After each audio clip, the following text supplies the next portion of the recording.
Guys, getting in the green. We're back after a few weeks off. We're going to start off by recapping last week's picks. If you followed our blog, we gave you guys some good bets last week, so let's kind of go over that to start it off. Yeah, it was UFC Fight Night, Barboza versus Chikadze. So, really good card. Ended up for not having those names that jump out at you. It was a really quality card. Close, a lot of close fights in our kind of analysis of the fight. We did not have that many recommendations, but what we did recommend hit. And we had Petrosky inside the distance, and we had Mana Martinez as our two biggest bets, and we even recommended parlaying them.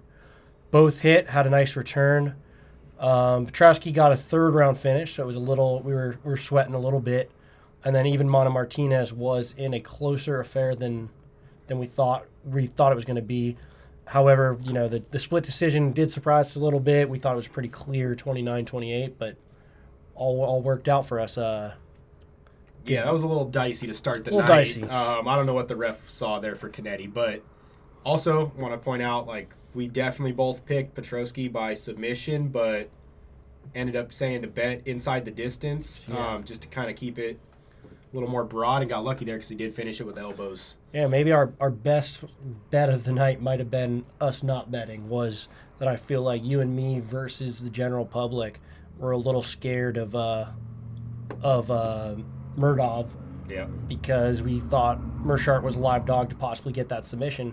And even though Murdov was beating him up, it was a pretty wild comeback and upset, and that was one where we were definitely happy about, where out of the two huge favorites on the card, we picked ours right, who dominated, and we kind of identified the risk there. So it was kind of lucky there that we got the right guy. Yeah, it was an exciting card, though, all around. Even the Al-Hassan KO, 17 seconds in. I think fastest KO in UFC history by a head kick. Yep. Exciting stuff, man, all around. But, yeah, this great card main was event, too. Great main event. We'll get into that later. Yep. Yeah, I mean, this card was chalky, though. There were some huge favorites and a lot of toss-ups, so I'm glad we got through that first fight and then cruised the rest of the way with the bets, though. Yep. All right. This week we got UFC Fight Night, Brunson versus Till. Everybody make sure you realize it's a little bit of an earlier start time. They got a lot of UK fighters on here, and they're kind of appealing to the UK audience, as I believe this card was moved in the past to Vegas, but they still want to have that time for their audience. So we got 10:30 a.m. start time for the prelims. So a little bit of weird time. Make sure you get your DraftKings lineups in early. That nothing pisses us off more than when you miss that by a little bit. All right, well, let's get into it. We got Jonathan Martinez versus Marcelo Rojo here. It's an exciting fight to get started with. Jonathan Martinez kind of coming off that surprising KO loss. But otherwise, I mean, very good technical striker. You know, he gets finishes. He's explosive, man. But I'm kind of on the other side. I like Rojo. I think that guy's got that kill or be killed mentality. He got finished in his first UFC fight by Jourdain, who we'll talk about a little later, is on this card, but put out a great showing up until that point. And yeah, I mean, he's been knocked out before he gets submitted, but I mean, the guy throws heavy leather. He's going to move forward. I say he's a little outclassed by Martinez as far as technically skilled, but I mean, he's got some dog in him, and he's going to, as far as like an underdog goes, I mean, definitely leaning Rojo here. It's a good fight. Definitely think you're going to be entertained by this one. Both are scrappy guys. I kind of agree with the analysis. I think Martinez is the better striker from a technical standpoint. I think Rojo's a tough, scrappy guy. I do see your pick. I see the underdog pick. I got Martinez winning this. I think the technical aspect's just going to take over a little bit. Very close fight. Could go either way, 50-50. I'm not necessarily recommending a bet. I am going to go with the slight favorite in Martinez. And, yeah, let's see what the odds are coming close to closing. I know Martinez is a slight favorite. So you got Martinez at about minus 160. Rojo's coming in at plus 135, plus 140, depending on which site you use. So close fight. I expect it to be a war. But I'm going to lean with the slight favorite in Martinez there. And as far as DraftKings, I know Rojo's a nice little dog here at 7,600. Yep. And then you got Martinez, what, at 8,600. 8,600. So you're paying for him. There's volume with these guys. Definitely not a bad pick. If you're on the Rojo, I think the price is right. If he's going to win, it's going to be with the finish. Martinez is going to give you volume, but that's a steep price to pay. I could see him winning a decision. But that's a great fight to start off the night. Also want to point out, we got 10 fights here. This is a much smaller card than we've been on lately. Yeah. So you kind of got to be in all these. So And you're going to need to take some risk on DraftKings, too, to differentiate yourself. All right. That is our first. Let's go to the next card. All right. We got the two crazy names on this one. we got Lungiambula versus Barrio. Great fight. Great fight. Entertaining. This is one where I'm going to bet you're going to get a stoppage here. You got Boreal's more of like a, not that he's bad on the ground, but I think he's going to prefer to be a sprawling brawler, keep this standing, stuff takedowns, be the grittier, better striker. He's the taller guy. He's going to have a reach advantage. And actually, he does not have a reach advantage, even though he's several inches taller. Fun fact, I think Lungiambula has the biggest discrepancy height to reach in the UFC. But yeah, Lungiambula is a super powerful guy. I believe he has like a judo background, has pretty good wrestling, but his striking has not come along how I would have hoped it to be. He's an explosive, fast guy, but he really just wings overhand rights. It's not pretty, but he is powerful. He could absolutely get the knockout, and he is good wrestler, good judo practitioner. He can get people down. My lean on this though is the sprawl and brawl. I think he's also shown gas tank issues, Lungiambula. So I think he's gonna wing punches. I think he's gonna get tired. I don't think he's gonna get the KO, and I think he's probably gonna get finished in the third. That would be my bet. Yeah, I think his striking is very rudimentary. He blitzes forward 3-4 punch combos, but they're straight. He doesn't angle well. His hooks, wing. I don't see him controlling Barrio in the clinch either. I think he's just, he's a strong fighter, but, Barrio's got a great gas tank. He can grapple. His striking is better here. And yeah, I think Lungiambula is going to gas, man. And I think he gets pounded out in the third round. I got Barrio by third round KO. I started off real 50-50 on this fight, but I'm almost at the point now I'm considering betting Barrio and just laying the chalk. When I actually first heard the fight, I was actually leaning Lungiambula because of just how athletic he was. I had a memory of being like, oh, this guy's a guy to follow, and I just rewatched some of the tape, and it's just sloppier than I remember, and I don't think... He's fought some big names. I mean, the guy's definitely fought talent in the UFC. He's got a good record. He doesn't have any bad losses. He lost to Anklov. Yeah. Light heavyweight. He's, Tough fight for him here, though, and I think the gas tank's going to play the biggest role here. It is a close fight. I think I would still stay away from bet personally, even though it's a... You got big boys. You got that puncher's chance definitely in that weight class. So you got Lungiambula is the underdog coming in at plus 145 to Barlow's minus 165. So you got on the betting side for DraftKings, we got an 8,400 and a 7,800. So DraftKings, I like it a lot though because these are big guys. I think we're going to get a finish either way. So I like that value. Either way, you're leaning there at 7,800, 8,400, or I'm probably going to mix it up as well to make sure I get at least a little piece of both. Yeah, definitely going to play both of them. You're going to get the finish, and another point, even for their size, Barrio brings incredible volume for his size. Yeah, he does. He throws a lot of punches, so definitely going to be value there either way. Just got to get the winner, right? All right, on to the next one. We have Rosa versus Jourdain, which is going to be a hell of a scrap. We got Jourdain as a slight favorite here. Again, a decently close fight with odds. Jourdain's coming in, depending on which site you're using, minus 180 to minus 190. Rosa plus 155 to plus 160. Yeah, I mean, Jourdain we mentioned earlier in that Rojo fight, I thought he was losing that fight until he got that round 3 knockout. He's a good fighter, though. He's an explosive striker. He's up and coming, and he definitely has a trajectory to become a contender. He's got to, tweak some stuff. I know he's a black belt in jiu-jitsu, even though we haven't really got to see that too much out of him yet. Yeah. Julian Erosa, on the other hand, I mean, the guy's a dog. He's going to bring it. He's game for a fight, but I was trying to find reasons that I thought Erosa could win this fight, but I just don't see his path to victory. He's not going to outstrike him on the feet. I don't think his jiu-jitsu is good enough to submit him.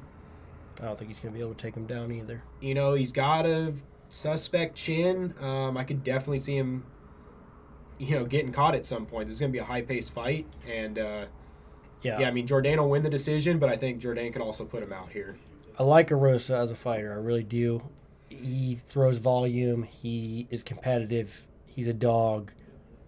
Where maybe I have recency bias here, but I convinced myself that Erosa was going to beat Choi in his last outing with those same qualities of just, hey, Choi's a better striker, Choi's a little faster, but Erosa's just going to wear on him. He's going to out-tough him, and Choi just absolutely destroyed him with crisp strikes, faster, and I just have a tough time seeing anything different happen here, where I don't think he's going to be as aggressive, Jourdain. I think a finish could definitely come, but he's just the faster, better kickboxer, and I don't think you can out-tough the skill differential standing, and I don't think this fight's going to take place really anywhere else other than standing.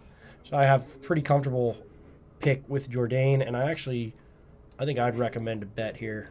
I think Jourdain's only minus 180, minus 190. I think I would have him pegged personally closer to minus 275 in my personal odds, so I see value there. I think he's a pretty safe bet. So I'd recommend a small play there, maybe a guy that you parlay with some of our later picks, but I like that. Yeah.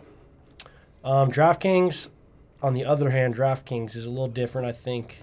Yeah, scroll down. He is a little bit of too big of a favorite. Yeah, 8,900 for Jourdain. 8,900 versus 7,300 coming back at Erosa.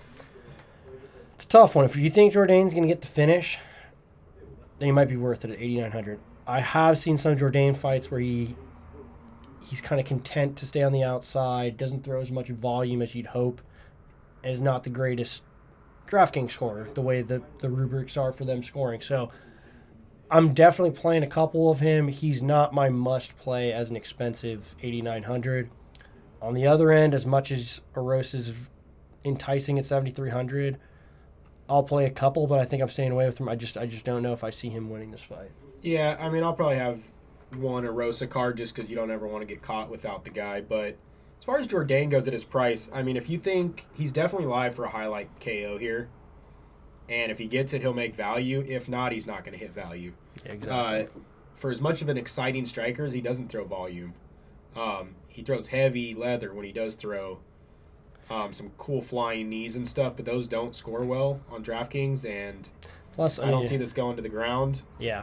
And just moving on, not to cut you off there, but just when you're looking at the next fight we're about to call, when you're looking at an $8,900 difference versus getting Jack Shore at $9,100, it's a no-brainer what I'm spending my money on, and it's going to be Jack Shore. Yeah. So let's move into that fight. Yeah, That's going to be a short analysis here. Straight into it. We're going, Jack Shore, huge favorite. I know you want to attempt this name. Yeah, Sholinian. So Sholinian's actually on paper on a good win streak, but he did lose on the Ultimate Fighter to the Ultimate Champion, Tercios. And he took this fight on short notice. Yeah, because Jack Shore was getting read for Syed Nurmagomedov.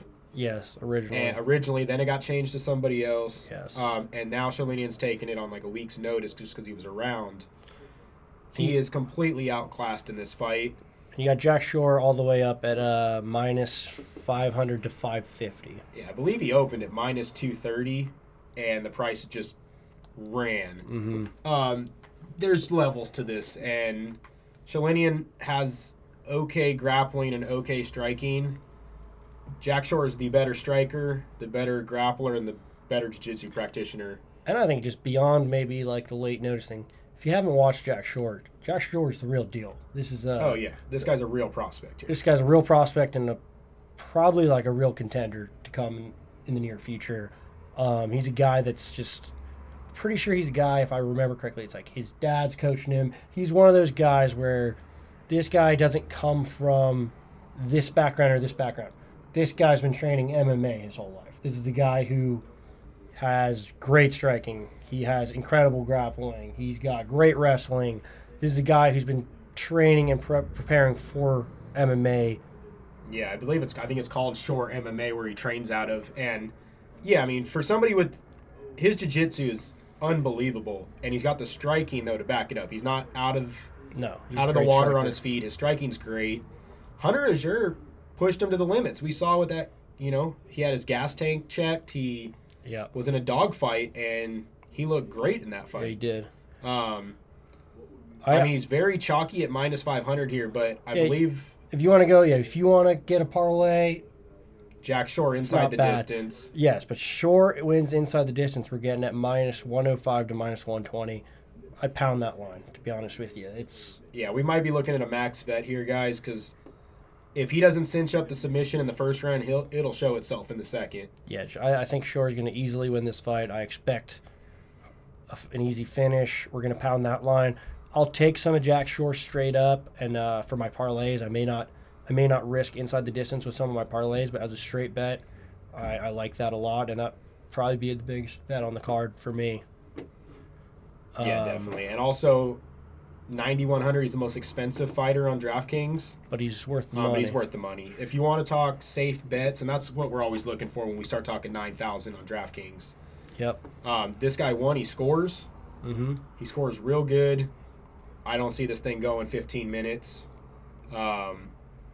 Shore's really trying to make himself a name here and fight some top 15, top 10 contenders. And even the price, like you just look from a value perspective, we do like Jourdain a lot, but Jourdain is a minus 180, I think I said, minus 190. He's an 8,900. You got a minus 550 for $200 more. From a pure value standpoint, Jack Shore is a no-brainer. Obviously, like we said, he's the most expensive, but a lot of times when you're seeing a minus 550, minus 600 favorite, you're paying 9,600, 9,700 on DraftKings. I think 9,100 is cheap for him. I think he's got a high potential to be the top scorer. Because I like that he gets finishes, but he's going to get takedowns. He can take this fight wherever it needs to go. There's volume being thrown. I like him. He's probably a must play for me. Unless I'm making a really well-rounded lineup and staying cheap or staying in the middle for everyone, you're going to have one favorite on almost every card. He's going to be my favorite on every card. Yeah. All right, from an exciting fighter to a not-so-exciting fight, we have Molly McCann versus Kim. Jiyeon Kim. It's a toss-up on the betting lines. I think they're both about minus 110 right now. Yep. This is a garbage fight. It is. I mean, Molly McCann basically retired after her last fight. She said it was one of the worst performances of her life. She left the gloves in the octagon. And then, I don't know, Meatball decided she couldn't do anything else, so she took another fight here. And as sad as it is, I mean, I might be taking Molly McCann here. Yeah, because Kim is just, she's got nothing. They're not impressive. This is just one of those we do no disrespect to either fighters. These were tough fights to watch tape on, Yeah, Kim has a 10-inch reach advantage, which is surprising. And she does not use it at all. It's a 3-inch height advantage, but a 10-inch reach. I think she only lands about 31% of her strikes. She just hits wind. Yeah. She also throws no volume. Yeah, and I do expect. I think this fight's going to stay standing. I don't see either one of these people taking it to the ground. Yeah, I mean, I could see McCann trying to get into a clinch. I don't see many points being scored here. I'm not betting it. I'm not touching it on DraftKings for the most part. No, me neither. Yeah, like you said, gun to my head, I think I'm going to take McCann, but with low to no confidence is the pick there. Yeah. And on DraftKings, they're pretty much dead even. You got 8,200 for Kim and 8,000 for McCann. And yeah, they both don't really score. I just can't imagine myself fitting them in to most of my lineups. I'm going to try my hardest to not have to take them. Yeah. Yeah, that's really all we got on that fight. All right, on to the next one. This is a fight a lot of people have been waiting for. There's a lot of hype to this fight. This is Luigi Vendramini versus Paddy Pimblett. And, you got Paddy in all the media. He's already getting a lot of hype, to be honest with you. He's getting a lot of media hype. He's saying he's the UFC's next cash cow. He's the next Conor McGregor. He's the next this and that. It's funny because I think Paddy is somehow both underrated and overrated at the same time.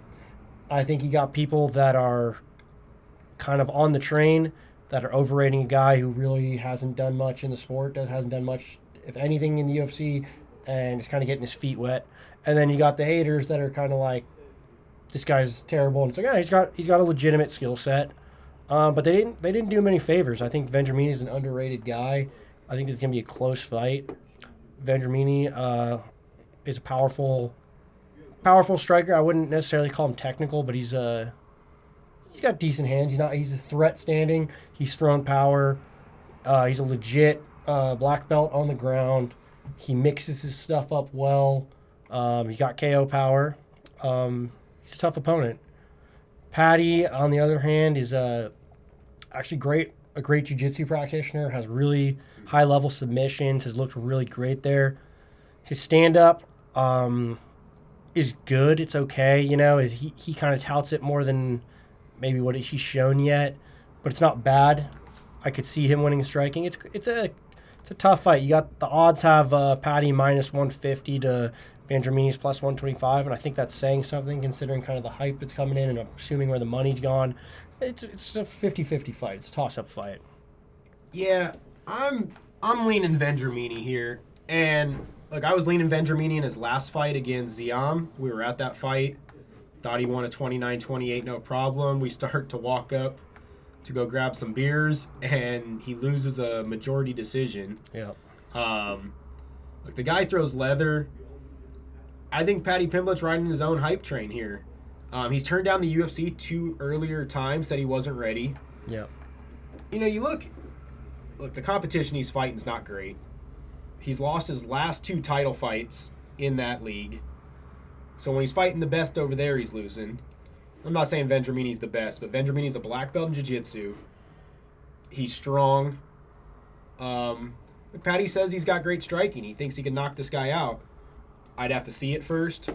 I don't think he's just going to go pull a submission on Vendramini. I don't think... I would say one knock on Vendramini is his takedowns are terrible. Yeah. I think he's 1 for 16 on his last takedowns. But I don't see him trying to take this to the ground. I think he's going to want to stand with Paddy, and I think he can piece him apart with some kicks. Yeah, look, Draftkings... Look, I'm definitely going to have some Paddy just in case this guy's the real deal. I was going to say... I'm probably not going to bet this fight because I just don't know that much about him. I want to see him against good competition. But, yeah, I'm leaning Vendramini here. I'm going to play them both on Draftkings, though. I think you got valid points. I'm not going to argue with your logic. I think Vendramini's a little more proven. I think it's an even matchup. I am going with a little bit with the hype here. I'm going to go with Paddy Pimblett. I think he's going to do enough to get by. I'm not going to bet this fight. I could see him... I don't want to say he's necessarily going to go get the sub, but I could see him winning the grappling exchanges. And by that, I just mean being in the dominant positions to where the judges score control time and things like that. So I like Paddy to get it done. I wouldn't be one bit surprised if Vendramini wins, but on my official pick on paper, I'm going to go with Paddy.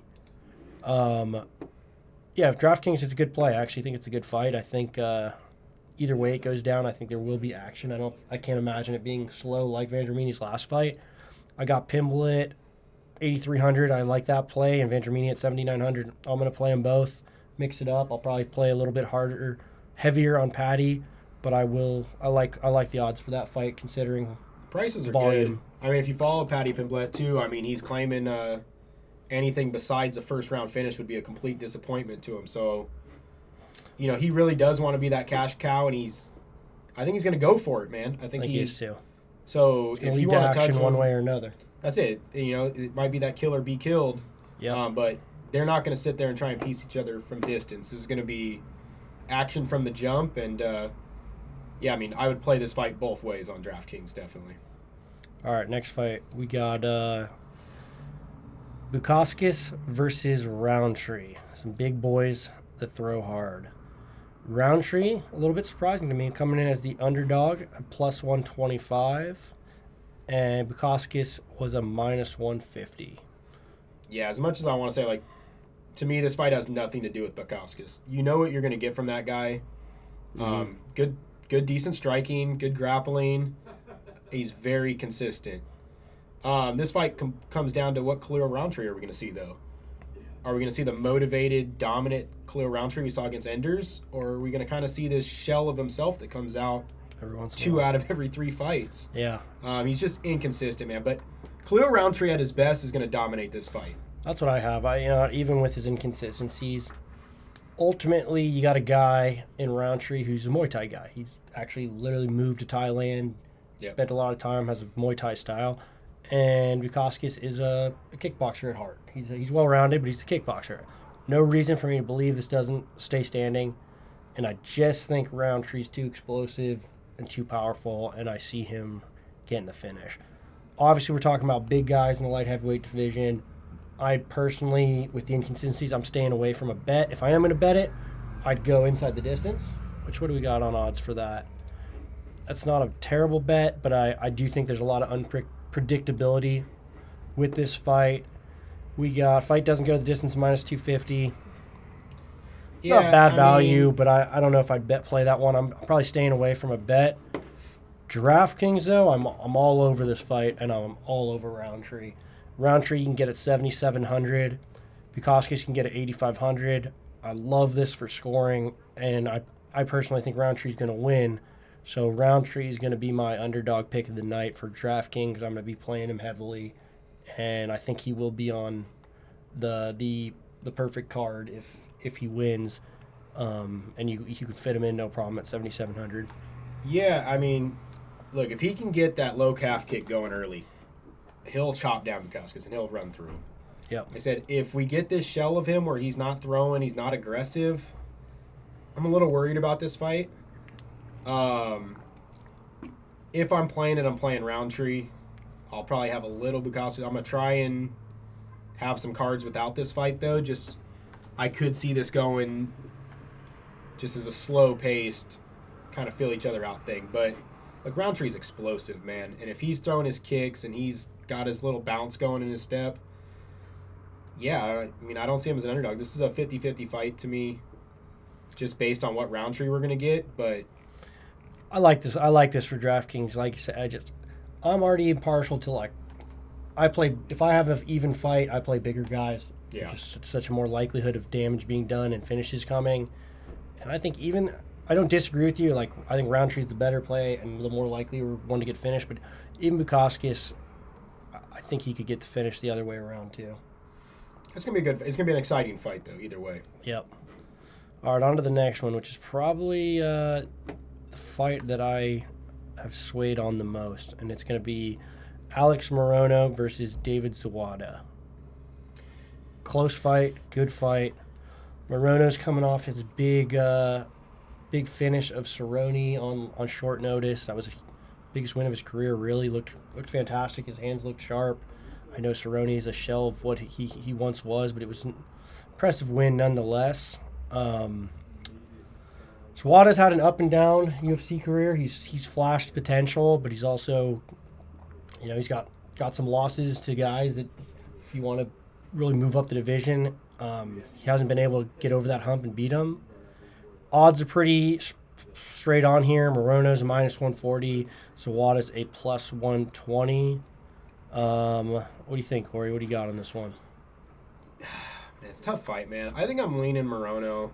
Yeah. I'll say one thing for that guy. He has a complete disregard for his opponents at all times. He moves forward, man. You're going to get action with that guy.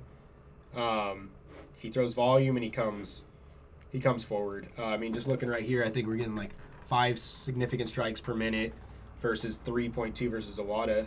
And that's kind of the knock on Zawada, man. He just doesn't throw enough. He pulled off an amazing triangle choke against Nurmagomedov, and that's kind of his signature win. But I don't think he has some outstanding jiu-jitsu that we need to be worried about here. Morono's got great jiu-jitsu also. Yeah, I mean, this fight, I think it's going to be a dog fight, though. I don't think either one of these guys, I think the line's set correct. I'm leaning Morono, but I'm not betting this fight. I think you will get some action, though, if you want to touch Morono on DraftKings, but... It's a tough one for me. I really did. I've flip-flopped about 10 times on this fight. Ultimately, I'm going to use my logic and go with the slight favorite. I'm going to pick Morono on paper, but I think Morono's a better fighter. Let me say that. I think Morono is a better fighter than Zawada. I think it's a tough style matchup in that, what does Morono do better? I think he's got better takedowns. I think he's probably got a little bit better jiu-jitsu. I think he's probably got a little bit better power. I think Zawada may have a little bit better striking. So I see this fight taking place mostly standing. But I do think Morono's aggression and maybe a couple stalling moments against the cage and takedowns here and there are going to win him the fight. But I would not be surprised if Zawada was stuffing takedowns and just was the crisper striker. But I'm going to pick Morono to just, have enough dog in him to push the aggression and win the fight on the cards, on the judges' scorecards. Yeah. I mean, close fight. It's going to be a good fight. Yeah, we got... I think he's a little bit overpriced, to be honest with you. I got Morono's $8,700 on DraftKings, and Zawada is $7,500. $8,700 is probably too much to pay. I don't necessarily know if he's going to get a finish. Yeah. Zawada, I mean, he can make value if he gets this win. Yeah, it's a close fight. I mean, I'm going to play a little bit. I will have Morono on a card, so I think guy's got power. He's got some takedowns, but can't afford him on most cards. I won't play him. I'll sneak some Zawada in because I think it's 50-50. I also think I'm going to have some cards that just skip this fight. It's kind of right in the middle. I mean, again, $8,700 versus the $9,100 for Jack Shore. If you're up in that price range, yeah, you got to go. I mean, Morono's not the guy I'm going with. No chance. Yeah, or this next fight. On to the next one. So, Tom Aspinall versus Spivak is a hell of a fight. I think both guys are on 3-fight UFC win streaks. Aspinall's looked damn good. You got a real contender here. He's got some hype behind him. He's a great striker. That's kind of what people know him for. It's the way he's quick. He doesn't move like a heavyweight should move. He's much faster. He's got really legit boxing. And surprisingly, he has great jiu-jitsu. He's a legit black belt, even though he hasn't shown his ground game too much. He did get that quick finish of Andrei Arlovsky, who's never been subbed before that. So the guy's not a joke on the ground. Spivak, on the other hand, is a guy who probably is a little underrated. He is a guy that has kind of had some losses in the UFC, but has some big wins. This is a guy who beat Tui Tuivasa, and he beat him by ground. He dominated him on the ground. So he's a guy, when he gets on top of you, and I can't even remember the name of the guy he just beat, who he was a big favorite in, but he destroyed the guy on the ground. So his ground game... So he just beat Olenek. Yeah, and that was a good decision win for him. Oh, the one before, yeah. Yeah, the one before that's Vandera. Dominated the guy on the ground. Yeah, and KO'd him. Vandera's a bum. But, I mean, Spivak was a guy who, in the beginning of his UFC career, looked to be a liability on the ground, and when he was taken down, and he's really been working hard on it, and he's flipped the script to where when he gets on top of people, he's dominating them. They're not getting up. He's a big guy. They're both heavyweights. It's a tough one. I think this fight is closer than a lot of people have it. With that being said, I think Aspinall is too much for him, and I love Aspinall to get the finish here. But I do think it's a closer fight, and that he's not getting enough respect. It's not a diss on Spivak. I think Aspinall is that good. Yeah, I mean, I wish Spivak was fighting somebody else because he is underrated in the UFC. This isn't going to help his case. Look, I looked for ways for that guy to win. Tom Aspinall has serious speed in the heavyweight division. His hands are good. He's looked great. Yeah, I think he's just too fast here, man. I think this thing stays standing. Yeah. And I think he pieces him up, man, and gets it done. For me, it's the speed difference, man. Spivak is not quick by any means. And look, the one thing we haven't seen, does Aspinall gas with all that later on if this fight drags on? But and I will say to keep an eye on it. And I know that Aspinall's called himself out on this, but for as fast as he is offensively, he has gotten hit. In the fights that he has won in the UFC, he looks like such a far superior striker, and he's gotten popped a couple times, and he's actually gotten on the mic and complained about it and said, I shouldn't be getting hit like that when I'm this much faster, when I'm this much of a better striker. So, something to keep an eye on. You are talking about heavyweights. Spivak definitely has the power, but I'm pretty comfortable with Aspinall. Yeah. Odds-wise, bet-wise, I'm not saying I'm against an Aspinall bet. He's just priced correctly. I think minus 240 is absolutely... There's not much value There's there. not value, and you're talking about heavyweights. You're talking about heavyweights where that's the division I want the least to do with when it comes to bets. And even I would probably guess that this will be a fight that does not go the distance, but I wouldn't... They're tough guys, too. It wouldn't shock me. I think I'm going to stay away from a bet. Yeah, I mean, I am going to be loading up on this on DraftKings, though, both ways. Absolutely. You got Aspinall at 9,000, who I do think is the better play and the guy who's going to win. And, he's scored. He's been legitimate. He's gotten, in his 3 UFC victories, 129, 103, and 95. That's a solid, safe guy as a favorite. Spivak's a live dog, like we said, and you can pretty much do anything you want with that card if you play him at 7,200. And if he gets on top of guys, he's scored. In his victories, he scored 120, 101, 132. His last one was a little slower when he got 75, but he's a guy that does score when he wins. Must-play fight. Yeah. Must-play fight on DraftKings for me. Have to play it. I think either guy, whoever wins, scores. I will definitely be heavier on Aspinall if possible with the 9,000.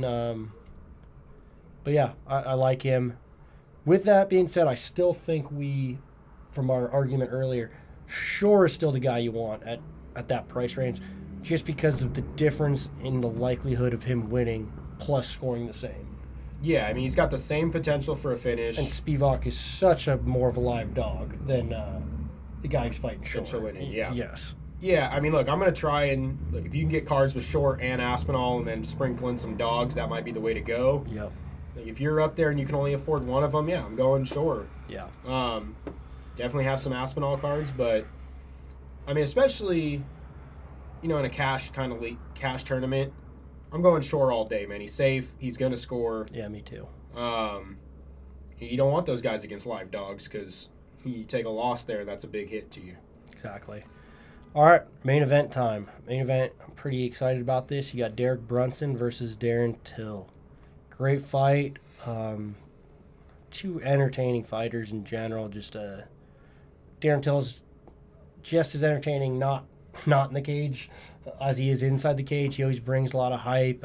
He's a fun guy. If you don't follow him on social media, follow him. He's pretty hilarious in what he's doing. Brunson's a no-nonsense guy that is always, win or lose, that guy's in good fights. I like watching him fight. Even his grappling, like a lot of people were kind of harping on him for his fight with Holland. I thought that fight was great. Yeah, I mean, it was nonstop action on standing. I think before he got really tired in the later rounds, I think he was ground and pounding to the best of his ability. The guy doesn't just stall. He goes for it. He punches hard. He's a great wrestler. It's a tough fight. This is another one where, I'm going with the chalk. Darren Till's a minus 175. Derek Brunson's plus 150. I am going to go with Darren Till, but I want to stress how much trouble I had picking this fight because it's not. Derek Brunson is good. Derek Brunson could win this. I see the path to victory for Brunson. Sprinkling a takedown per round, get some time, tire out Till. Kind of impose your will. He is a bigger guy. Darren Till made 170 for a long time. Brunson's a big-ass 185er. He has the size. He has the wrestling advantage. He also has the power in his hands. Till's gotten caught before standing. I guarantee you Darren Till in a straight striking match is a better striker than Woodley, and Woodley put him on his ass with the right hand. Brunson has a lot of path to victory. Ultimately, I think Till has damn good takedown defense, and Till's the better striker. So I just asked myself, where's this fight going to take place? I think it's going to take place on the feet, and I think Till's just going to sting him from the outside and ultimately do enough to win. I could absolutely see a finish if Brunson gets a little bit lazy. I could also see a kind of tentative Till that is doing enough to win the striking exchanges and be very safe and comfortable on the outside. I could see either scenario, but ultimately in a very close fight, I'm going Till. Yeah, I mean, I'm torn on this fight. Look, old Derek Brunson, I would say Darren Till would piece him up all day long. He was a little out of control, would gas, would force kind of going in.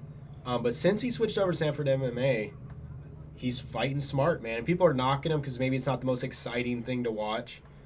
The Holland fight, I mean, I don't knock that guy for that. I mean, he took this fight where it needed to go. Yeah, he Holland couldn't handle him on the ground, and he mauled him, man. I mean, he didn't get as much work done later, but...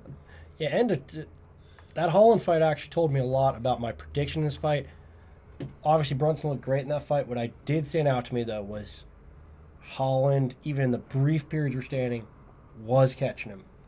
He was catching him. And, I'm like, you can't compare Darren Till's takedown defense to Holland's. No. And that's just, as great as he looked, that is where I rewatched that tape, and that was what ultimately got me to pick Till, because I was like, man, he just gets hit a little bit too much standing. But you're right. From a growth standpoint, Brunson has grown and a lot. I don't know, man. Holland striking is on another level. Holland just can't stay on his feet. Yeah. Holland striking is, I don't know, night and day to Darren Till in style. Not saying the quality's that much better, but Till throws orthodox punches. He moves in and out. Yeah. Holland is just a wild man. He's a wild card on the feet. Yeah, he takes a little more risks for sure. Brunson striking is not on Till's level. No. It's a little wild. Wide hooks. He doesn't go straight to the target. He's definitely going to get pieced up with the jab. I don't know, man. I think he can get into the clinch, and I think Till's takedown defense is good, and he gets back up when he does hit the mat. But I think Brunson can drag him down. And if you're talking Draftkings, I want him to get back up, because then I think he's going to go down again. Yeah. This fight could go two ways. For me, if I'm picking this fight on DraftKings, I'm taking Brunson. I think he scores with the takedowns. If you think Till's going to win this fight, he could get the finish, but I mean, most likely path to victory for Till's a decision win. It's tough. Till is coming in at 8,800. Brunson, you can catch at 7,400. I definitely agree with Corey in that this is one of the few main events where I think you could pass on. A lot of times, if it's 5 rounds, you have to play the main event. I think if you think Brunson's going to win, have to be played. 7,400, he's going to get the takedowns. He's going to get multiple takedowns. He's going to be the top scorer on the card. If you think Till's going to win, like I do, you got a little bit more wiggle room. I think Till could get the finish, and he's worth a play. It doesn't mean he's necessarily the top scorer if he gets a finish. And 8,800 is priced correctly. I could also see that Till on the outside, almost, like some of his fights, when I'm looking at his Stephen Thompson fight, his Gastelum fight, especially, I could see this fight being like that Gastelum fight plus 2 more rounds, and he just doesn't score that well, even though he wins the striking exchanges. So I'm definitely playing the main event. I'm playing quite a bit. It's not a must play for me like a lot of main events are. Yeah. I mean, I'll have a few Tills sprinkled in there, but if I'll probably have as many cards without Till or without that fight as I have with it. It's a tough fight, man. It's gonna be exciting to watch. I'm looking forward to it.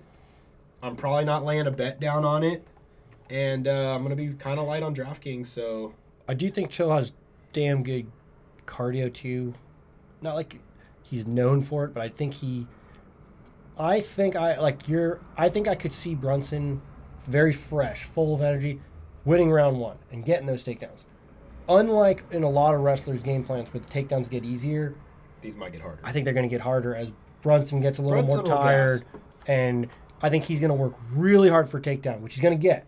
but he's going to be working super hard. He's going to get him down, and Till's going to be up in 2 seconds. And you just worked so hard to get a takedown where you did not get on top at all. That, I think, will be the difference in the fight to where Brunson's kind of like, all right, I'm going to keep – this is going to be standing for a while, and then he's going to start getting peace. But great fight. Great fight. Yeah, it's going to be a good card, man. Only 10 fights, but we got some exciting ones here, and yeah, I mean, we got a lot to look forward to. All right, let's recap our Draftkings must plays and our bets of the night. So, bet of the night for me, like we said, was Jack Shore. It was Jack Shore inside the distance. Yeah, it's almost even money. That's my bet of the night. I think you pound that line. I also like Jack Shore as a parlay piece. Just even at his price tag of minus 500, I do like him. My parlay of the night is probably going to be Jack Shore parlayed with Jourdain. I like that bet. I think you can get decent odds on that.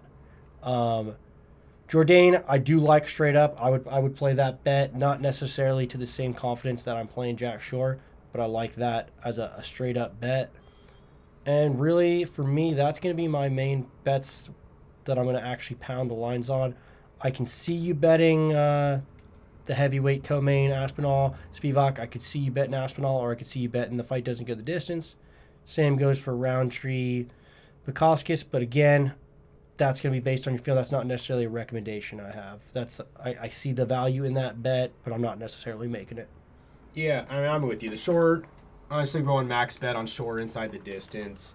I'll sprinkle in Shore. I do like Barrio down there against Lungiambala. But Jourdain's a safe play as well. Honestly, yeah, I mean, the big bets are going to come in on this on the prelims, and I'm going to sit back and just watch some exciting fights on the main card because I can see a lot of them going either way. Yeah, and then in the main event, obviously, if you got a strong lean, you get value on both sides. I just think the match is priced exactly where it needs to be, minus 175 to plus 150. I don't know. I don't think I'm playing that. I may parlay Till in one, but maybe I could do a Till Aspinall parlay on a little bit, not too many units, but other than that, we're going to stick with the kind of prelim ones that we were pounding. As far as DraftKings, I mean, obviously, most expensive fighter on the card, but Jack Shore is my must play. Yeah, from there, I mean, Jack Shore is my must play with great confidence that he's going to win. So for cash plays or tournament plays, Jack Shore's play of the night. For tournament style plays, I'm going to go my second play of the night's Roundtree. Yeah, it's a great price, $7,700. You're getting the dog. Exactly. And he could definitely get an early finish, get it done. Yeah, I mean, other than that, I mean, look, stick with the big boys here, man. There's no reason to kind of go away from that philosophy. If you can get in that Aspinall fight, get in it. The Roundtree fight, and then the Barrio fight. I mean, I think you're just going to get finishes here. And again, I will say, to recap what we just talked about, main event, if you think Brunson's going to win the main event, he's a must-play on DraftKings at 7,400 from how he's going to score. He's not my must-play because I think Till's going to win the fight. But if you're sitting there at home saying, hey, I don't agree with you, Matt, he's going to get the takedowns, then Brunson is a must-play at 7,400. He will score at that price range. Yeah, 100%. All right, that's the DraftKings. Today we are going to answer. We've had some Q&As that got popped up that we are going to answer real quick. We're going to give 3 or 4 questions a chance, and then we're going to talk about some of the future podcasts that we're going to be doing. So, first one we got on here. I think this one's for you, Matt. It said, what factors made you decide to pick Chikadze instead of Barboza in the main event last week? Got it. So we're talking about main event, Barboza, Chikadze. Me and Corey were split on it. He took Barboza, I took Chikadze. Close fight. I'm definitely not going to give myself too much credit for that. I'm going to go a little bit of luck there. I had it as a 50-50 fight.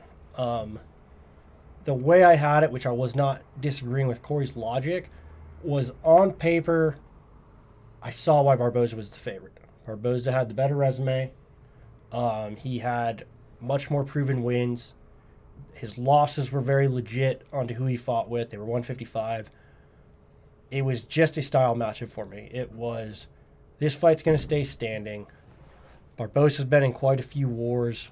And you know what I said to Corey, which I think was my deciding factor, was I said, as spectacular as Barboza is as a striker, it's offensive. It's not defensive. It was Barboza gets hit. And I look at Chikadze, and I just thought he was so technically sound that I'm going to be honest, I did not think that there was going to be a finish. I did not. I thought this was going to be more of a sparring match style, or two super good kickboxers respected each other so much, but I thought Chikadze was going to be a little bit faster, and I thought he was going to be a little bit better defensively. What he did blew me away. I would not have guessed that he was going to put on a performance like that. That's a truly, contender-defining performance that puts you right in the title shot mix, because that was so impressive.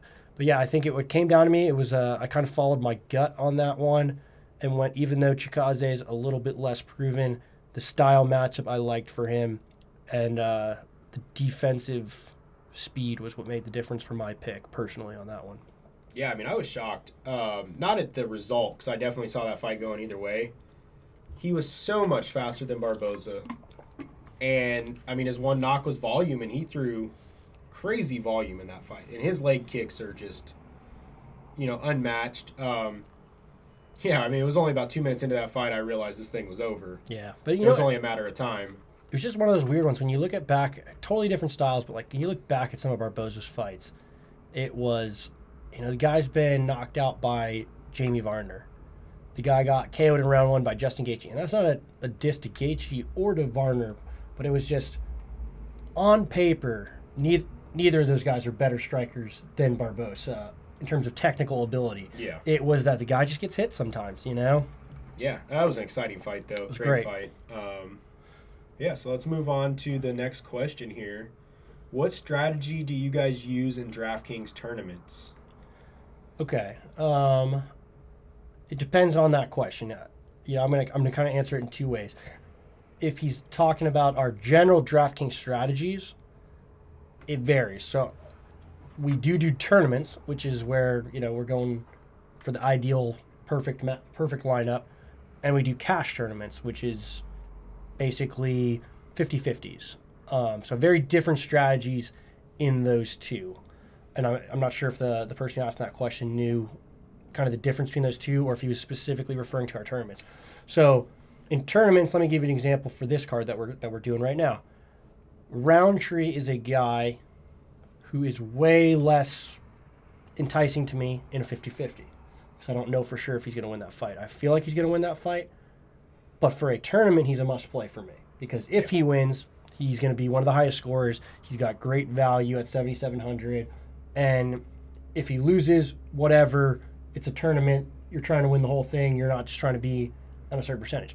In the 50-50s, you got to go conservative. You're going to go for safe picks, and you have to value that. And honestly, the odds come in with a lot of help there. We look at the odds versus how they're priced on DraftKings. So, for example, with Jack Shore, who we've been all over tonight, it was, hey, when you got a guy that's a minus 600 favorite, he's usually priced at 9,600, 9,700. If you can get about 9,100, even though he's expensive, there's a lot of value in that, and there's a lot of safety in that. So that would be my long story short type of answer for totally different styles depending on which tournament you are in. You got to go safe on the 50-50s. Even if you're missing someone who's going to be the high scorer, you want to reduce as much risk as possible. Tournament style, you actually want to take as much risk as possible, because getting in the top 1% of a tournament pays you like 2 or 3 times your money. Getting in first place pays you $100,000. So you have to go for it all in the tournament style versus the 50-50. Yeah, I'd also like to point out, we throw in so many different lineups into the big tournament. Yeah. And we're just trying to catch upside. So we're looking for guys that, one, not only do we think are going to win, but if they win, it's going to be something that's really going to score. Quick win bonuses, super high volume, guy that could potentially get 10 takedowns. We're looking for things like that. I will stress, we put the majority of our money into cash tournaments. And really, in a cash tournament, I'm trying to pick 6 winners. Yes. As safe as possible with the money. If you get 6 winners, you're in the green. Yep. You're going to cash out. You're not worried about being first or 600th as long as you're in the green. Yep. That's all that matters. And then we sprinkle into some single entries. But I will say, like, we put in, 50 different lineups into a tournament. I'm sticking with 2 to 3 lineups in a cash tournament. And I'm just trying to play them as safe as possible. Definitely don't put all your eggs into one basket. So for MMA, yeah, I mean, play the high upside guys in tournaments and then really focus on cash. And I think that's the thing a lot of people avoid on DraftKings and FanDuel is you see I can make $100,000 tonight and you're losing $18 a week or whatever it is. Yeah. If you want to do this seriously, look at cash tournaments, slowly build that bankroll, and fund yourself taking those shots. Yeah, exactly. There'll be a lot of nights where I got cards that are out of the money on the big tournament, but they were in the green real easy on 50-50. So yeah, and it could be frustrating in that I had a perfect lineup last week in terms of having 6 winners, and I was in the 1 percentile, and I think my $18 entry won me $80. Yeah. And then I had a bunch of lineups in the 50-50s that were okay lineups, and they're each cashing me 18 each on those double ups, and it's a no-brainer. I mean, I've had nights where I had 2 losers on a card that still cashed green in the cash. Yep. So definitely be smart, and like I said, we'll start to put up a little more detail of where we're spreading the money, so you guys can get a better idea of what we're doing out there. All right, next question. All right, we got an interesting one. Do you think Jake Paul will fight McGregor or another MMA star next? First off, who gives a shit about Jake Paul? That's number one.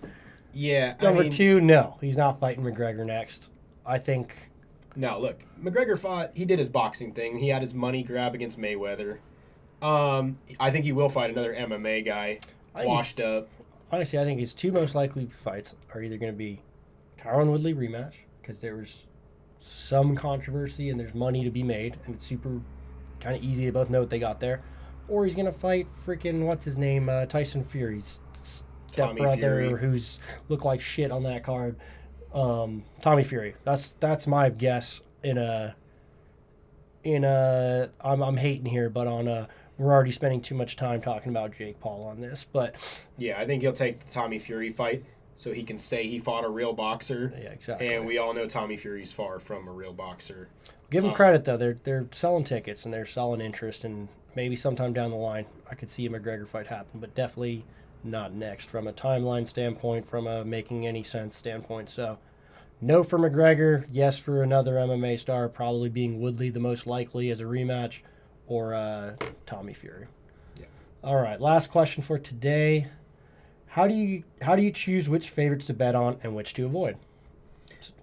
Yeah, I mean, you start talking $9,000 fighters. I mean, my biggest thing I'm looking for is easiest path to victory, and I'm trying to weigh the risk of them losing.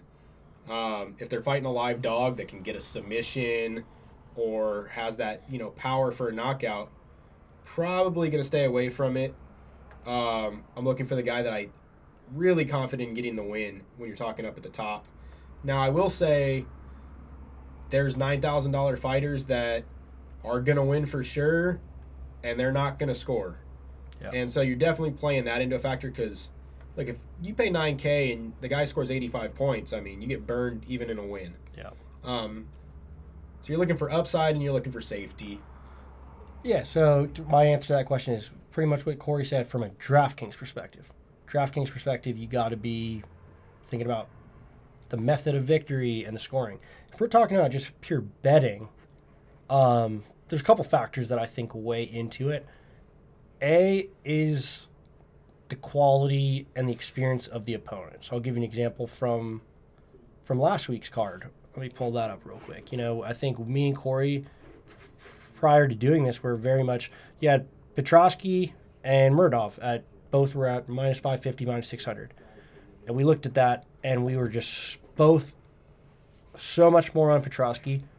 And it wasn't necessarily the skill of Petrosky, which is great, but the skill, as much as it was a bad upset for Murdoch, he's just a very talented fighter. It was the opponent. And it goes, okay, you got Michael Gilmore or you got Mershart. Mershart has a legitimate submission skills. He has comeback victories. He has a shitload of experience. He has toughness. You got to look at those factors. It was a no-brainer for us to go with one favorite versus the other, even though I thought Murdoch was going to crush Mershart. Ultimately, you got to understand the risk, and it's just a percentage thing of a value of what are the odds, what are the likelihood, and we felt that if they're at the same odds, Petrosky has a better implied chance of victory than Murdoch because of that upset potential. So you got to look at the opponents. Another underrated factor that I think people ignore is you got to look at weight classes. There's always more risk the heavier you get. More shit happens with bigger guys. And to be honest, it's one of the reasons when you're betting really, really heavy is women's MMA. I actually think has one of the greatest returns when you're talking about really big favorites and the top guys, because typically there's a little bit less finishing power, and there's even a bigger gap between the favorites and the underdogs. So you got to look at that. It's all about just building value, and capitalizing on it there. So yeah, opponents, weight classes make a big factor. Styles of the fighters make a big factor. You know, do we have a super safe wrestler versus a more talented striker that likes to stand there and trade? Okay, I'm going to take the wrestler all day for my money because it's such a safer path to victory. You're not taking any damage when you're on top versus maybe in a talented striker but that's still going to trade. So those are factors to consider, especially when you're, you know, we've made some pretty big bets in our day, and it's like I will refuse to bet too much money if they don't check all those boxes of not only are they the right favorite, that there's value in their line that you're getting. Mm-hmm. What's their opponent like? What's the risk factors? What are their style? I don't even bet too big on someone if their style's not right when we're talking big money. So yeah, and look, if you're gonna get chalky, you got to be extremely confident. So a lot of times we find these like Jack Shore's minus 500. Look, we're gonna bet him. We're also going to look for props, though, where we can kind of even that line out a little bit more on a fight like that. Yeah. But I know in a couple, a little later down the road, we've got Shevchenko fighting Murphy. Mm-hmm.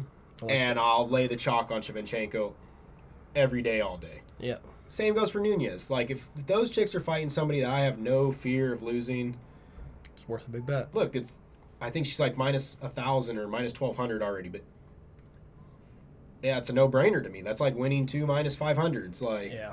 But yeah, I mean, you got to be, look, we bet MMA, we bet football. I get a lot more confident in football with big lines. MMA's that sport, man. Anything can happen on any given night. So you better be real confident if you're going in on a heavy favorite. Yeah. And so a lot of times, yeah, we throw them in parlays. We do a lot of round robins, and we're looking for that prop to kind of bring the line down a little bit. And this isn't when I'm looking back at this question, which favorites and general stuff, it's just, this doesn't go for MMA betting. This goes for any betting. Got to be a disciplined bettor. You got to know what your max bet is per. You don't want to blow all your money at once. You need to be disciplined in how you spread out your units. And no matter what your gut's telling you, remove back and have logic and never overextend yourself more on one particular bet. Always be diversified. So that goes for any betting. Also, just a disclaimer, we never recommend gambling more than you can afford to lose. Yep. And as much as we're out here, doing this, we have a system and we stick to it. Kind of set that up beforehand before you get into it. Otherwise, you're kind of just throwing money in the wind and hoping. But if you have a system, you stick with it no matter what the circumstances are. You can make some money. All right, guys, thanks for a couple questions. I know we didn't get to a few of them, but we will circle back next week on some of the rest of the questions. Really, that's all for this week. We do just want to give you a preview. Next week's going to be the first week where we actually start our fantasy football and prop betting for football as well. So that is going to go with our MMA. We're going to do it separately. You'll have 2 different videos that you can see, but we're excited. I don't know how many of you guys are big fantasy football fans, but usually they kind of go hand in hand. People that are big MMA watchers or MMA bettors. They like to do both. So we are big on both. We are going to be doing our Draftkings lineup builds. We're going to be talking about prop bets, and we're also going to be talking about, we're going to talk about player prop bets. We're also going to talk about game bets. So we're going to have a lot of content there. We're actually going to have a lot of bets too, because week 1 is one that we'd love to take advantage of. So next week, we're going to have a lot of good content. We're going to have not only list of MMA bets, list of DraftKings, we're going to have all of our football bets as well. And college football, for that matter. Yeah, definitely sprinkle in some college football. And I'd like to say, all this kind of started with fantasy football. That's, definitely something we spend the most time on. And, it's a lot to put together every week. I mean, there's shadow reports, there's injuries, especially now with COVID. A lot of stuff going on, so definitely tune in next week. We're going to have some quality for you guys. Check it out. And, like I said, we'll do DraftKings and a lot of player props. So really looking forward to football season getting going. All right, guys, that's getting in the green, and we will see you next week.